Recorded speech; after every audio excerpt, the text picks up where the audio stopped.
Every night, we turn off the lights, close our eyes, and drift into a new reality. We all dream, even if we can't always remember doing it. But why? This question is one that has long been asked but not fully understood. Throughout any given night, we dream about every 90 minutes, and the length of our dream increases depending on how long we're asleep. The first dream is the shortest, sometimes around 10 minutes. After 8 hours of sleep, we can have dreams 45 minutes to an hour long. That's almost like watching a free movie in your subconscious, your own internal trip to the theater. But don't return those movie tickets in the waking world just yet. Dreams can be obscure and often just plain bizarre. Some are even terrible and disturbing. Why do we have them, and what do they mean? Because there are so many different types of dreams and ways to interpret them, dream analysis can be extraordinarily complex, so much so that many people actually take classes and obtain certificates in order to do it. Yes, there is such a thing as getting a certificate in dream studies, which qualifies you to help others figure out the meaning of their dreams. Don't believe us? Just type Institute for Dream Studies into Google search. Whether getting one is worth the expense is entirely up to you. We all probably know of these common, familiar dreams. You know, the ones where you feel like you're falling and wake up in a mad panic, lose your teeth, or embarrassingly find that you are completely undressed in front of a crowded room while giving a public speech. Not all dreams are negative, and some even give us joy and inspiration. Why we have them is a mystery, but there are many theories and ideas that discuss possible answers. Many people seem to believe that dreams are just random and do not actually mean anything, while others insist upon their significance. Sigmund Freud, the father of psychoanalysis, believed in the meaning of dream interpretation and was famous for it. He explained that behavior stemmed from unconscious thoughts, and that dreams are a way of expressing those secret primal desires. His concept of sexuality, however, has been criticized for being so vague that it can apply to pretty much anything. Have you ever dreamed about eating a hot dog? Well, Freud would probably interpret that as being a phallic symbol. Whether you want to believe in this or not, there's no 100% way of knowing for certain. One major criticism over Freud's theory of dream analysis is that it just can't be supported by research. It's simply not something that can be easily measured or examined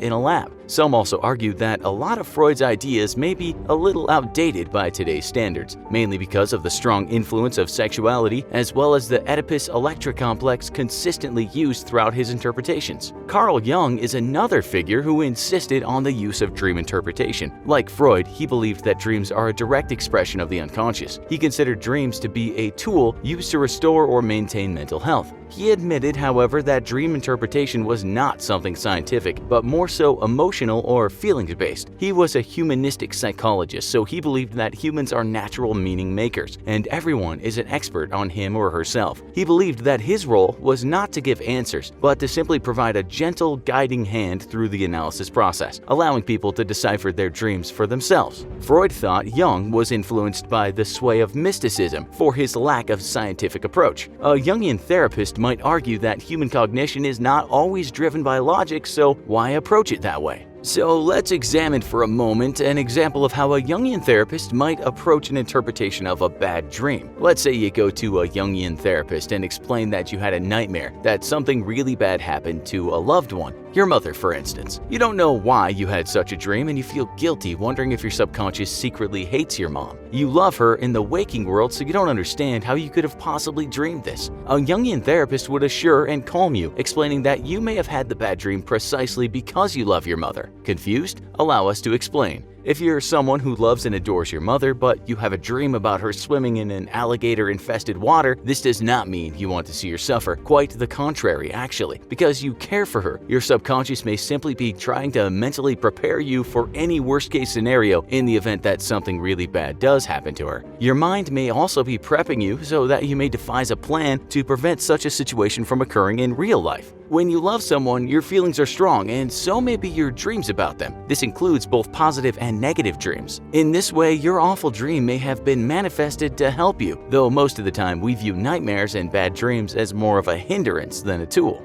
Evolutionary psychological theories speculate dreams to be exactly this, a mental device used to prepare us for the worst so that we may cope with threats effectively in the waking world. Think of it this way, our evolutionary ancestors had to constantly defend themselves from predators around every bend. Thus, having a nightmare about being hunted by a tiger would have been advantageous for early humans for devising a plan of action. This way, when they encountered a tiger in the waking world, they'd be more prepared for the situation and bypass the same fate experienced in the nightmare. In today's modern world, we're more likely to have nightmares that are more relevant to our daily lives. Rather than dreaming about being attacked by a tiger, for instance, we're more inclined to have dreams about being late for our first day at a new job, failing a final exam, or giving an important speech in our pajamas. These types of dreams are thought to be designed to simulate what could go wrong so that we could avoid having them happen to us. Though, in all honesty, we probably don't need nightmares to tell us not to do certain things like give a speech in our pajamas. That's pretty much common sense. But because we've spent the majority of human existence as primal hunter-gatherers fending for our lives, our minds may not have fully caught up with our modern way of living and our comforts and conveniences. For this reason, we may continue to have nightmares because our basic instincts don't yet understand that our modern stressors are not life-threatening. Thus, we perceive threats like being late for work as something that provokes the same fight-or-flight response within us as being chased by a tiger. Moving on to another type of dream experience, if you constantly have dreams where you're not directly involved in the story, this can imply that you see yourself as an observer of life. We mean when your dreams play out like a movie, where you're watching someone else or a group of strangers facing a situation. In this case, pay attention to the characters, because they could be representative of people you know, or they could be various aspects of yourself interacting with one another in a story.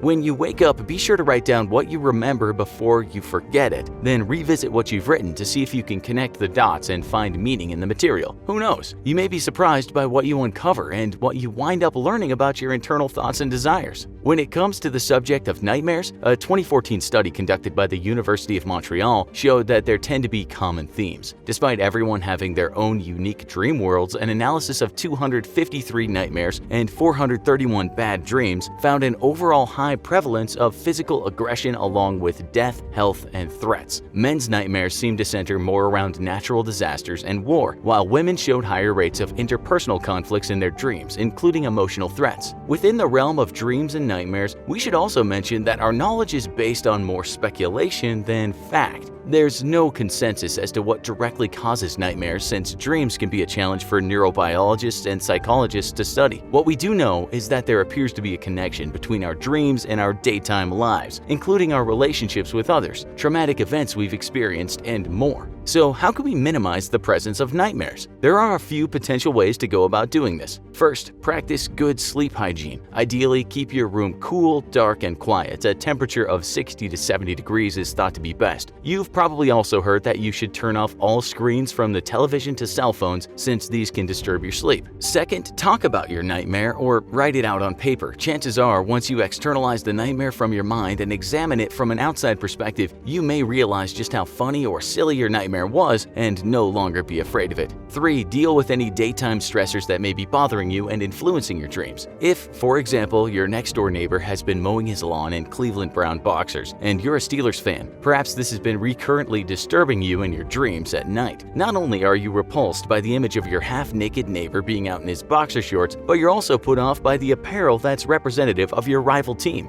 Deal with this in the waking world by politely asking him to slip on some pants whenever he steps outside his house from now on. Be sensitive about your approach though, so as to not embarrass the poor guy who didn't realize he was making you uncomfortable with his ugly dad bod and love for the wrong sports team. There's no reason to be hostile. Fourth, and this might just be the most fun suggestion on this list, play video games. That's right, playing video games is thought to make dreams less threatening because it instills in you the process of fighting and winning, which can carry over a feeling of control into the dream world. In this way, you'll be less passive in your dreams and more ready to take action with a sword in hand. Perhaps your initial nightmare about being in a zombie robot apocalypse will turn into a fun adventure as you save the world from those cyber corpses and become a hero beloved by all. If none of those suggestions work for you, you and you're someone who has serious issues with consistent nightmares, you may need to seek help. You could have severe anxiety or something called nightmare disorder, which is a real clinically recognized sleep problem. This disorder can also be a symptom of PTSD or post-traumatic stress disorder, so you should be checked out by a doctor or seek counseling just in case. Did you find our suggestions helpful? What do you think your dreams are telling you? Let us know in the comments. Also, be sure to check out our other video, Everything You Know About Sleep is Wrong. Thanks for watching, and as always, don't forget to like, share, and subscribe. See you next time.